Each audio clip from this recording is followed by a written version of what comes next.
រឿងទឹកដីអាចដំសសុខាអំពីវិនិយោគដល់ជនរួមជាតិបន្តមានស្មារតីវិញជាធ្លុងមួយនិងជឿជាក់លើប្រមុខរដ្ឋាភិបាលពីវេទិកាធិបតីនៃពិធីសម្ពោធស្នាក់ការសហភាពសហព័ន្ធយុវជនកម្ពុជាសសយកស្រុកឯកភ្នំខេត្តបាត់ដំបងកាលពីថ្ងៃទី31ខែឧសភាឆ្នាំ2025អាចដំសសុខាអនុប្រធានសហភាពសហព័ន្ធយុវជនកម្ពុជាទទួលបន្ទុកខេត្តព្រៃវែងបាត់ដំបងនិងបន្ទាយមានជ័យបានអះអាងថាប្រជាពលរដ្ឋខ្មែរទាំងក្នុងនិងក្រៅប្រទេសរួមទាំងយុវជន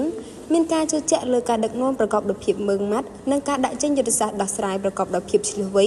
របស់សម្ដេចបវរធិបតីហ៊ុនម៉ាណែតនាយករដ្ឋមន្ត្រីនៃកម្ពុជាជុំវិញបញ្ហាព្រំដែនតំបន់មុំ3បង្កឡើងដោយកងទ័ពថៃបើតាមអចដំសសុខាស្របតាមលំអាននៃគំរូវិរៈភាពដឹកនាំដ៏អង្អាចរបស់សម្ដេចតេជោហ៊ុនសែនអតីតនាយករដ្ឋមន្ត្រីបច្ចុប្បន្នជាប្រធានព្រឹទ្ធសភា